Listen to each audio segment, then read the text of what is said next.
Good morning. St. Petersburg mayor celebrating what he calls a historic day. The Pinellas County Commission voted to spend $300 million on a new baseball stadium for the Tampa Bay Rays. Ken Welch says the vote ensures the Rays will stay in his city for generations, and the new ballpark will be a community asset.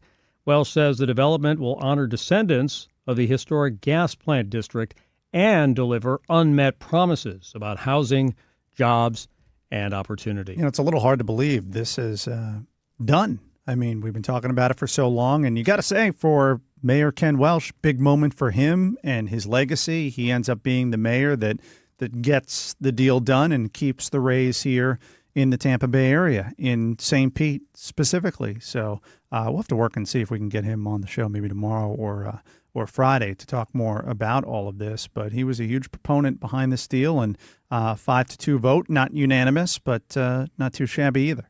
You know, it was interesting listening to Aaron Jacobson talk about it because, you know, from some people's perspective, it's almost like the Rays had to settle for St. Petersburg because there was clearly an effort to search outside that area. They looked at Tampa, and the county commission and even the city to some extent looked for ways to try and get money for that idea of a baseball park there, but it just didn't materialize. And we know the Rays looked outside of this whole Tampa Bay region. You know, they had that arrangement that they were going to do with Montreal, splitting the season. And the baseball commissioner came in and said, forget that. That would have been stupid. Awful idea. And then there were other cities in the mix. You know, there was talk about Nashville and some other places, but they didn't have the money to set up the Rays the way they're being treated in St. Petersburg and Pinellas County. People have to remember that this isn't just about a new ballpark for the Rays and a new setup that could lead to more people going to games.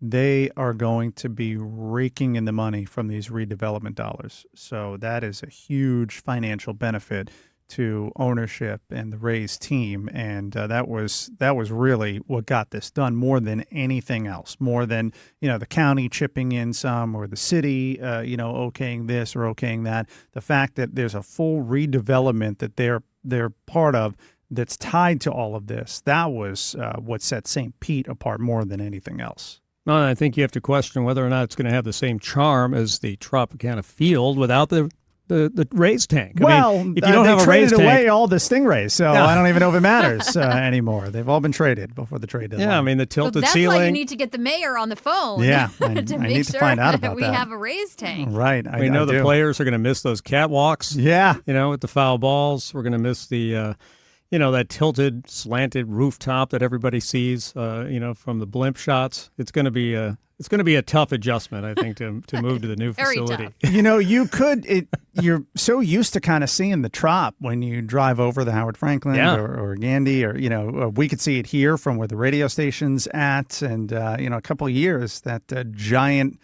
dome. Eyesore? Yeah, it's not going to be there anymore. It's going to be kind of a square roof, which is interesting. It's a cool-looking building, at least what we've seen from the renderings. It's supposed to open in 2028, so the question now is, can they get it done on time? Can they get it done within the costs that have been laid out in these plans? But obviously, if you're a member of the Rays organization, a very exciting day because this was a long time coming. I mean, we're talking about a couple decades that they wanted a new facility. Yeah, they'll do the signing, I guess, today, the official signing of the deal, and then they'll break ground in January of next year. So things moving along now that the St. Pete City Council and the Pinellas County Commission have approved the redevelopment project. Yeah, and the Rays holding a news conference at 9 a.m. It'll be carried live on the sports station 95.3. So Governor DeSantis talking about 2028 and a potential rival for the Republican nomination. He was on Newsmax, the right-wing TV channel, where he was asked about Democratic talking points that VP nominee J.D. Vance is weird, and what DeSantis might give the Ohio senator as far as advice. Now, DeSantis himself has been the target of weird comments. That's true. So he is a veteran. Bobblehead face and his weird smile. Yeah, he's a veteran of those sorts of attacks. Yeah. He said that basically Vance should ignore it, that you just ignore the noise and you carry on. He said that the Democrats want the election to be focusing on other issues besides the record of Vice President Harris and, of course, President Biden. And so by getting involved in these sorts of attacks and getting bogged down with this, they're sort of missing the target of what they should be focusing on with the Democratic Party. Basically, keep your eye on the ball. Keep your eye on the ball. And Vance is essentially going to do that. I believe he's making a trip down to the border soon in the next couple of days. Might even be tomorrow. So, they'll try to put the focus back on Kamala Harris and her role in immigration and the border in the Biden administration. He can ignore the weird part, and there's no question, we were just talking about this. This has become a huge line of attack from Democrats. I mean, just take a listen to how much they're using it. These are weird people on the other side. He kind of doubled down on his weird ideas. I think weird is probably generous. Simply weird. These guys are just plain weird. Vance as weird? As the campaign said, weird. It really is just plain weird. JD Vance, plain weird. No, I don't know how else you could read it. Weird. It is kind of weird. We're not afraid of weird people. The other side, they're just weird. Why are you being so weird? Vance has done something more extreme, more weird. No matter what kind of weird stuff they keep saying. Trump and Vance are just weird, in addition to being dangerous to democracy. That's the weird part that's the most engaging. So they all got the memo, no question about that. There's not, much for Vance to do with all of that. I think DeSantis is right. You ignore that. The comments about childless adults, and we'll get to new comments that surfaced yesterday, that's not something he's going to be able to just ignore and move on from. That's something he's going to continue to be questioned about. Yeah, exactly, especially as more and more of his past comments continue to pop up. And you wonder if the Trump campaign, if when they vetted Vance, did they – it not feels vet like him?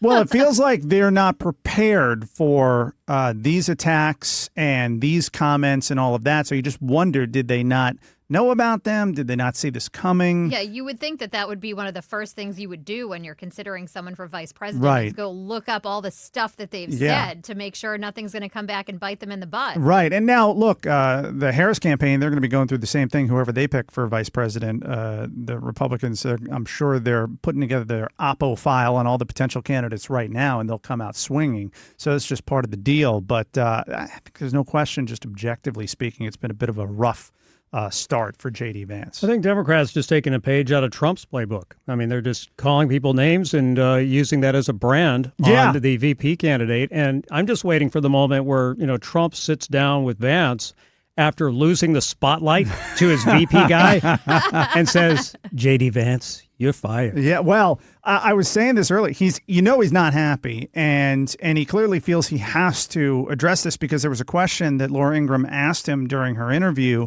where it was just about, how can you reassure Republican voters that Vance was the right pick? And instead of, getting into his biography or things like that. Saying something positive about him. Yeah. This is what he said instead. First of all, he's got tremendous support, and he really does among a certain group of people that like families. I mean, he made a statement having to do with families. That doesn't mean that people that aren't a member of a big and beautiful family with 400 children around and everything else, it doesn't mean that a person doesn't. We don't even need to listen to the rest of it. He immediately pivots to trying to help Vance out with this controversy that he's dealing with, and that's not what Trump wants to be talking about. Trump wants to be talking about Kamala Harris and her record and how she's a San Francisco liberal and far left extremist and all that kind of stuff. Not answering questions about J.D. Vance and his comments, although I did appreciate, James, if we can pull up the other clip of Trump where he basically defended people like me, childless adults. I thought this was very nice of the former president. Take a listen to this. I think they understand it. No, I think they understand it. The Democrats are good at spinning things differently from what they were. All he said is he does like, for him, he likes family. I think a lot of people like family, and sometimes it doesn't work out. And you know why? You don't meet the right person, or you don't meet any person. But you're just as good, in many cases, a lot better than a person that's in a family situation. No, I appreciate that.